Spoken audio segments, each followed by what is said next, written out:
Nous sommes ici au siège de la Commission électorale nationale autonome Sénat. Le positionnement des partis sur la liste électorale unique est à présent fait. L'Union progressiste occupera la première place sur le bulletin et sera bien évidemment suivi du bloc républicain. C'est la décision finale issue du tirage au sort qui a eu lieu ce jour, jeudi 4 avril 2019, en présence du président de la Sénat et des représentants des partis. Dans le souci de contribuer à la création de conditions favorables au succès de toutes les initiatives entreprises en vue de la réalisation d'un consensus politique pour des élections inclusives et apaisées, la Sénat avait quelque peu ralenti le déroulement de son calendrier.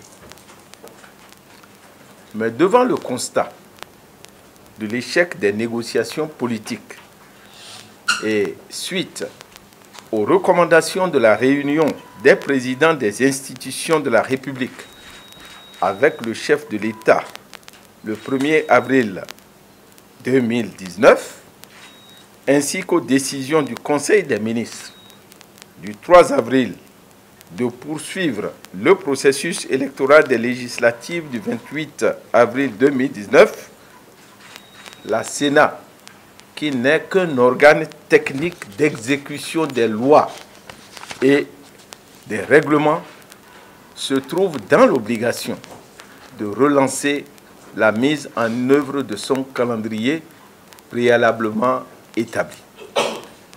C'est dans ce cadre que la plénière a décidé d'inviter ce jour, jeudi 4 avril 2019, les partis politiques retenus, à savoir l'Union progressiste et le bloc républicain, pour procéder au tirage au sort de leur positionnement sur le bulletin unique, conformément aux dispositions du Code électoral.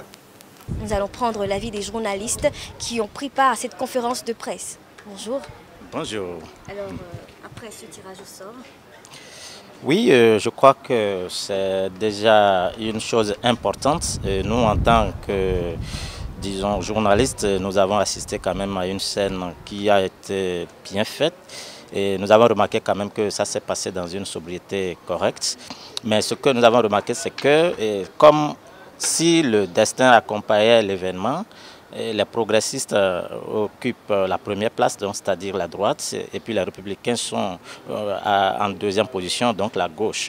Donc c'est comme pour dire qu'il y a déjà une augure qui distingue déjà chaque idéologie compte tenu de sa position. C'est la première remarque qui a été faite.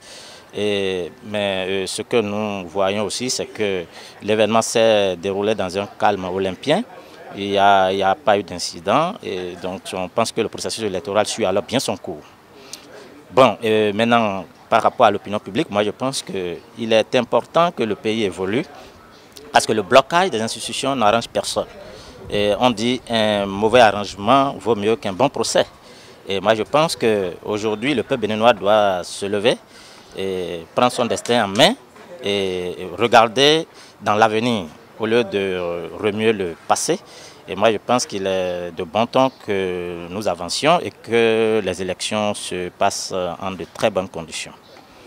alors nous avons remarqué que les événements aujourd'hui se sont déroulés dans de très bonnes conditions. Que pensez-vous pour la suite? Oui, vous savez, ce que nous avons vu aujourd'hui est inédit. Et deux partis qui vont à ces élections législatives prévues pour le 28 avril prochain. Et ça ne va pas être ce que beaucoup pensent. Un match amical, non. Ça va être une lutte fratricide. Et nous souhaitons à tous ceux qui sont engagés dans ces élections-là de pouvoir se mettre dans les conditions optimales pour que cela puisse réussir. Mais je suis là en tant que président de l'association des logisticiens du Bénin. Et c'est nous qui accompagnons la Sénat pour ce qui est de la qualité de l'organisation. Je déploie pour la circonstance une centaine de logisticiens pour accompagner la Sénat dans un partenariat gagnant-gagnant. Et le travail qui a été fait jusque-là avec la vice-présidente de la Sénat et les structures déconcentrées de la Sénat, ça a été un travail très intéressant. Et tout ce que nous aurons à faire, c'est de pouvoir aider la Sénat à réussir ces événements. C'est notre mission. À réussir la mission, c'est notre mission. Et il n'y a plus grand chose à dire. Merci. Merci. L'une des prochaines étapes de la procédure est donc les campagnes électorales. Le rendez-vous est alors pris pour le 28 avril prochain.